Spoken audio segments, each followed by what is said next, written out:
El primer problema que he elegido de la hoja 4 es el 21. Como se puede ver en el enunciado, trata sobre un termopar y nos piden hallar el coeficiente Peltier. Se parece bastante a una de las preguntas que puse en el test de autoevaluación de la clase de termoelectricidad. Sin embargo, a pesar de las similitudes, me ha parecido interesante escogerlo por los motivos que iremos viendo según se desarrolla el problema. En el enunciado nos dicen que tenemos un termopar con dos soldaduras, es decir, dos extremos, uno frío a 273 Kelvin y uno caliente a 373 Kelvin. Y nos dicen que hay un voltímetro que marca una diferencia de 4,26 por 10 elevado a menos 3 voltios. Y nos dan dos datos, nos dan sobre todo un dato, nos dicen que hay una relación lineal entre la fuerza electromotriz y la diferencia de temperatura, y después nos piden calcular el Peltier a una cierta temperatura. Es decir, realmente lo único que tenemos que calcular en todo este problema es el coeficiente Peltier. Entonces, como en casi cualquier problema que se refiera a fenómenos acoplados, ya sea termoelectricidad, ya sea termodifusión, o sean también fenómenos electrocenéticos, lo más importante es comenzar a plantear el problema desde las ecuaciones fenomenológicas. Esto es importante porque con independencia de cómo hayamos definido los coeficientes fenomenológicos, es decir, cuál sea la definición precisa del Seebeck o cuál sea la definición precisa del Peltier, que es lo que vamos a manejar aquí, todos estos datos se tienen que deducir de las ecuaciones fenomenológicas. Es decir, que en lugar de comenzar con la definición particular, en este caso del Peltier, nos vamos a la ecuación fenomenológica y en todo caso a partir de ella lo podemos deducir y podemos tratar casos mucho más generales. Es decir que planteamos las ecuaciones fenomenológicas ya incluyendo los coeficientes Seebeck y Peltier. Aquí lo he escrito tal y como lo tenemos en las notas de clase con los coeficientes Peltier, pero recordar que hay una relación entre el Seebeck y el Peltier y por lo tanto aquí podríamos poner el Seebeck y aquí podríamos poner el Seebeck también. Entonces, normalmente cualquier problema de esta naturaleza, una vez que tenemos escritas las ecuaciones fenomenológicas, lo siguiente que hay que hacer es interpretar los datos que nos dan. En este caso, nos dan tres datos, que son la temperatura de la soldadura fría del termopar, la temperatura de la soldadura caliente del termopar y la diferencia de potencial eléctrico entre ellas. Entonces, fijaos que de estos tres datos podemos, por ejemplo, obtener este gradiente de temperatura, podemos obtener este gradiente de potencial, pero nos faltan otros muchos datos si lo que andamos buscando es el coeficiente Peltier. Por ejemplo, no tenemos datos sobre la resistividad eléctrica, no tenemos datos sobre la densidad de corriente, y si queremos utilizar la otra ecuación, la ecuación para el flujo de calor, pues nos encontramos con una situación parecida. No tenemos datos para el flujo de calor y no tenemos datos para la conductividad térmica.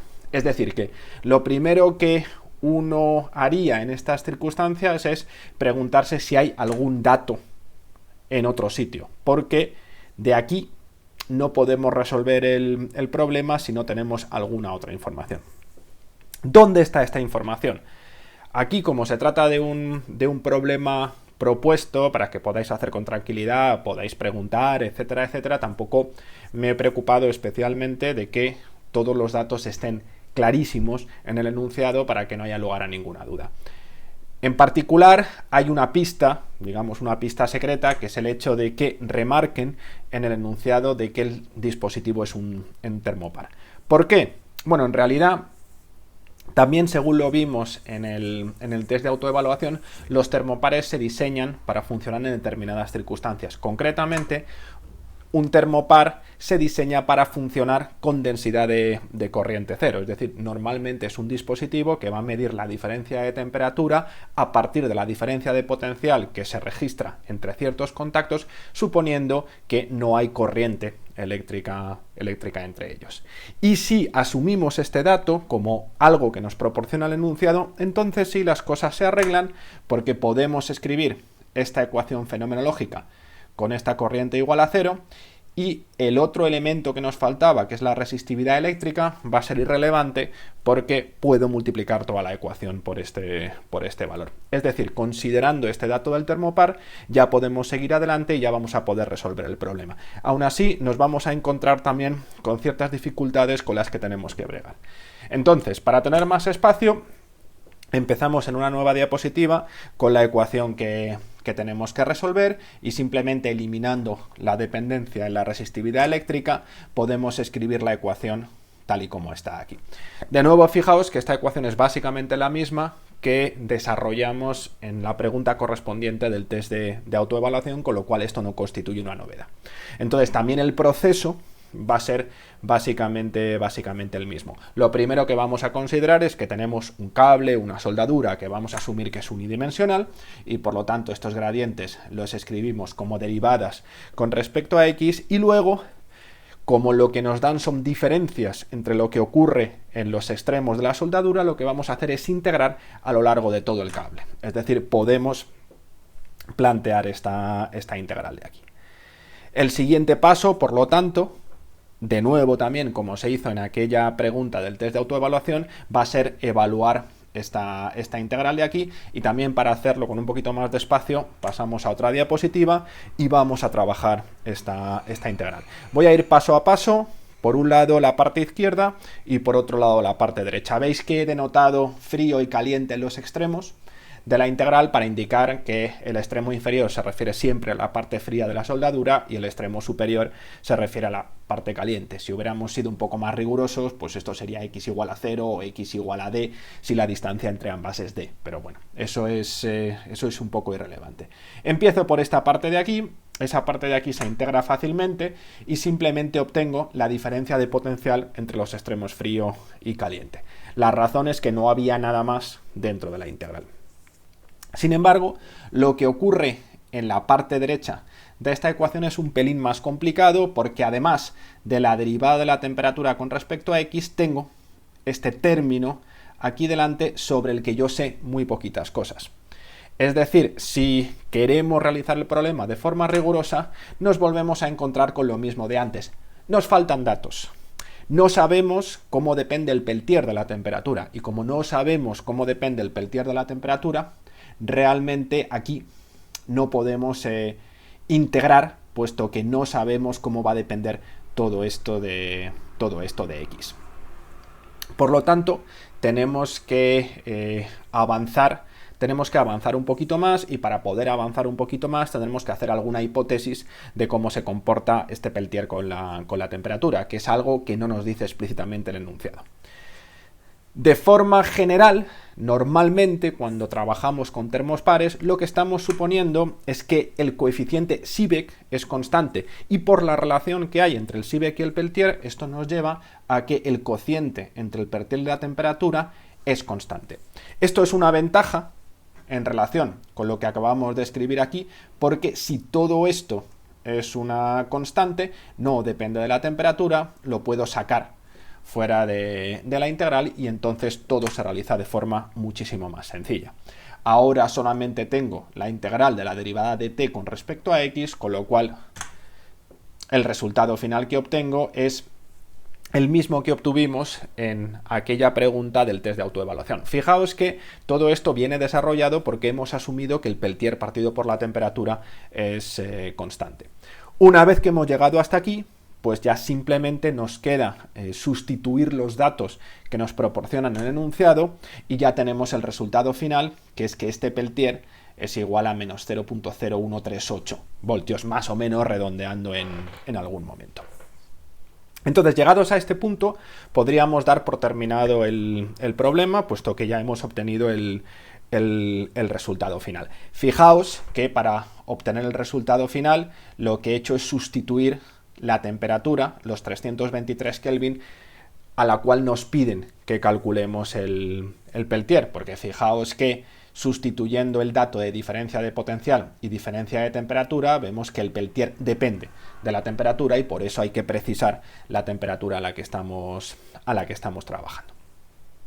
Entonces, aún así, antes de dar por cerrado el problema, que ya digo lo podríamos dar por cerrado, en esta situación creo conveniente realizar un par de comentarios.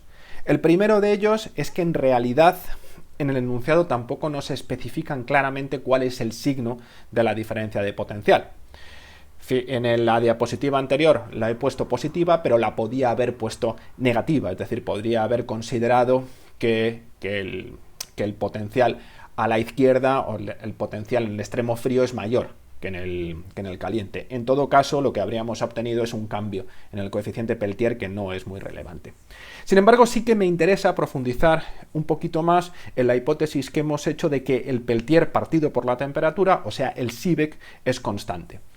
Nos podíamos preguntar, por ejemplo, qué pasaría si supusiéramos que el Peltier es constante, en lugar de suponer que el Seebeck es constante.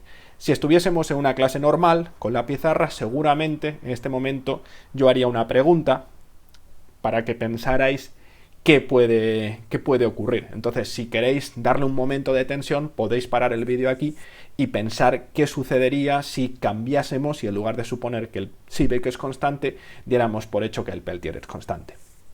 Sigo a continuación con la respuesta. En ese caso, la integral anterior quedaría escrita de esta forma. Habría sacado el Peltier fuera de la integral porque es una constante y lo que me quedaría por integrar sería todo esto aquí. Entonces, para resolver esta integral, puedo trabajar un poquito esta parte que estoy rodeando con el cursor, que la puedo escribir como la derivada del logaritmo de la temperatura con respecto a x. Recordar que tengo la manía de escribir log por logaritmo neperiano, así que todos los log que aparecen en estas clases, en estos vídeos, son todos neperianos. Una vez que he conseguido escribir el integrando de esta manera, la resolución de la integral es inmediata y obtengo este resultado de aquí. Veis que la expresión es completamente distinta a la que obtuvimos por el método anterior. Es decir, aparentemente hay una diferencia muy grande entre suponer que lo constante es el Seebeck o suponer que lo constante es el Peltier. Ahora lo que vamos a hacer es sustituir los datos. Simplemente tenemos que sustituir la temperatura caliente y la fría y la diferencia de potencial, y en este caso nos da igual la temperatura a la que calculamos el Peltier porque es el mismo en todas partes. Si hacemos la sustitución de los datos, vemos que el resultado es muy parecido. Cuando supusimos que el Seebeck era constante, obtuvimos que el Peltier es menos 0.0138, mientras que ahora es menos 0.0136. A la vista de las expresiones, realmente es una cosa aparentemente sorprendente. Y aunque, de nuevo, estamos en las circunstancias que estamos y no tengo la posibilidad de hacer estas preguntas que hago, ahora también os puedo dejar pensando de por qué está ocurriendo esto. Si a alguien se le ocurre, alguien me quiere preguntar, me puede escribir, etcétera, etcétera, y tratamos de profundizar un poquito más en por qué sale prácticamente lo mismo.